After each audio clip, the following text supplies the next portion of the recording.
Muy bien, muchachos. Vamos a hacer algunas correcciones, ¿cierto? Que no tuve en cuenta en el anterior video. Lo primero es que como yo acá coloqué declaración de clase, ¿cierto? Entonces, pues acá donde pues class DSL pues debe ser declaración de clase. Y aquí se están utilizando los nombres en inglés de acuerdo a los diferentes, a las diferentes pues, clases que teníamos en el interpretador del libro. Pero como aquí no podemos hacer eso, entonces donde aparece identifier es identificador, ¿cierto? Tenemos que corregir eso. Aquí es identificador, aquí es identificador, identificador, identificador, aquí es identificador, identificador, identificador y expresión. Bueno, ya hemos corregido acá. Pues recuerden, es una cosa de los nombres que nosotros manejamos, que manejamos nuestro español. Y acá, finalmente, cuando estoy en el tema de evaluar expresión, ¿cierto? Evaluar expresión, acá tengo acá esta parte. Entonces, donde puse los new objects y toda esta parte, entonces por acá yo debo de corregir es, bueno, donde aparece M, ¿cierto? Es ambiente, ¿sí? Recuerden pues que lo llamamos así, ambiente. Lo otro que toca corregir por acá es este tema de NewObject, que NewObject llama a... Cuando construimos un objeto, elaborate class. Ah, es por acá.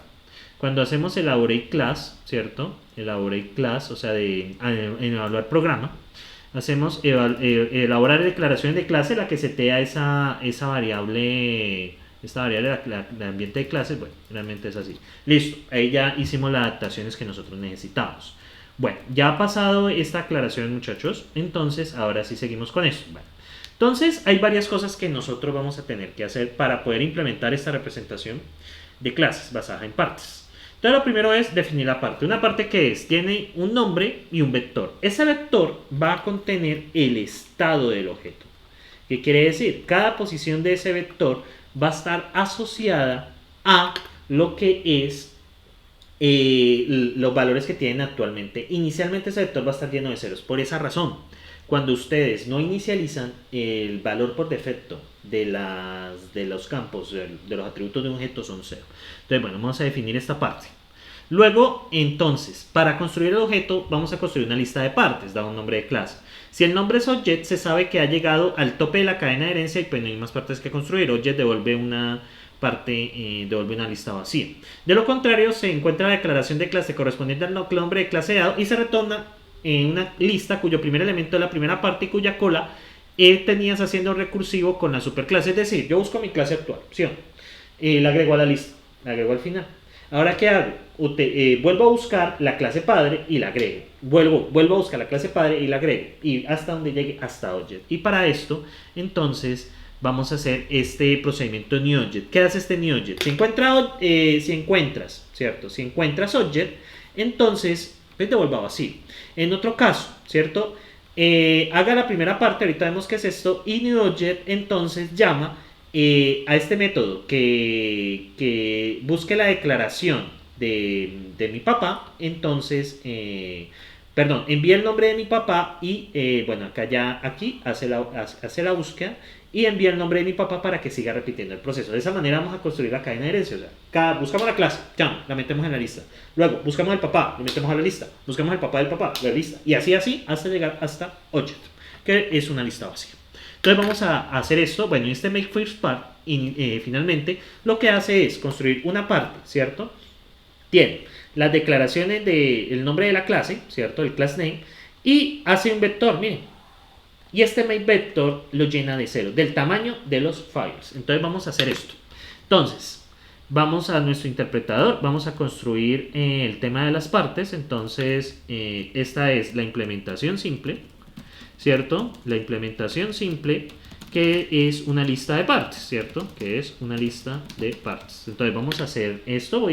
Voy a sacar aquí directamente del interpretador del libro, pues para facilitar el trabajo. Muy bien, entonces, bueno, tenemos una parte, ¿cierto? La primera es una parte. Muy bien, entonces definimos la parte. Luego, después de eso, ¿cierto? Vamos a definir ese método NewObject, ¿sí? Que nos habíamos mencionado. Muy bien. Y ahora hay que buscar estos métodos. Este lookup class ya lo tenemos, pero no tenemos este class declaration supername. Entonces vamos a implementarlo, ¿cierto? Básicamente eso extrae de la declaración, ¿cierto? Extrae de la declaración el nombre, básicamente. Entonces, vamos a ver. Class declaration supername. Este señor está por aquí. Class declaration supername. ¿Qué se me hizo? Aquí está. Class declaration supername. Este class declaration supername debe estar un poco más por acá. Ok, vamos a ver. Class declaration supername. Class name. Bueno, class declaration supername. ¿De dónde vendrá este señor? Acá. Ah, aquí ya. Class declaration supername. Entonces, vale. Entonces, bueno, tenemos acá class declaration supername. Entonces voy a crear aquí que son unos extractores, ¿cierto? De la declaración de clase, que es lo que estamos buscando. ¿Listo? Entonces, bueno, tenemos el supername, que es este, y hay otros pues que nos van a servir de utilidad. Por ejemplo, el que nos extrae los files, ¿cierto? De la declaración de clase, el que nos extrae el nombre de la clase, ¿cierto?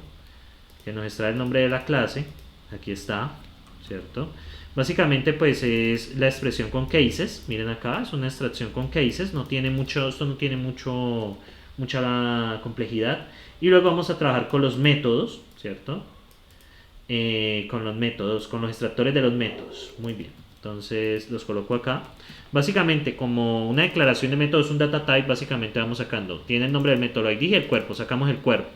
Luego sacamos los nombres de los, bueno, la declaración de los nombres de los métodos, pues que básicamente es un map a esta otra función de acá.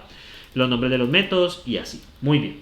Entonces creo que ya tenemos toda la parte de los extractores de las declaraciones de clase y métodos. Estos están especificados en la gramática, ¿cierto? Recuerden pues que eso construye automáticamente los data types. ¿Listo? Bueno, especificados directamente en la gramática. Muy bien. Listo, ya hemos hecho esta parte. Bueno, continuamos. Entonces, bien. Y ahora tengo el de hacer la primera parte del objeto, ¿cierto? My first part. Entonces, viene esto, pues como les expliqué el comportamiento. Entonces, si es object, entonces, perdón, este first part, pues crea una parte, ¿cierto? Que tiene el nombre de la clase y el vector, ¿cierto? Este my first part, ¿cierto? Y bien, eso es lo que nosotros necesitamos por ahora. Entonces, esto nos ofrece la interfaz para construir esa lista de partes, ¿cierto? Entonces, la clave es esta función recursiva newObject. Si encuentra el nombre de la clase es object, entonces pues vacío. En otro caso, construye la parte, ¿cierto? Que está aquí, que construye una parte, mírenlo acá, usando este data type. Y básicamente es el llamado recursivo con la clase del padre, que nos ofrecen estos métodos que están aquí pues de extracción de información. Muy bien, entonces seguimos por acá y ahora tenemos el procedimiento find a plan. Se buscan las clases a través de la cadena de herencia hasta que se encuentre la clase que declare un método igual al nombre del método dado. O sea, vamos ahora a hablar de la aplicación de métodos. Esto sucede con un llamado a apply method con la declaración del método encontrar el nombre de la clase, el huésped, ¿cierto? El nombre de la clase huésped de la clase actual, el self y los argumentos. Entonces, ¿cómo hacemos esto? Entonces, miremos esto con calma. Entonces, este recibe el nombre de la clase, el nombre del objeto, creo que es. Perdón, el nombre del método. El hostname, que es el nombre de la clase, el self, recuerden que es la representación del objeto, y los argumentos. Entonces, ¿qué hace?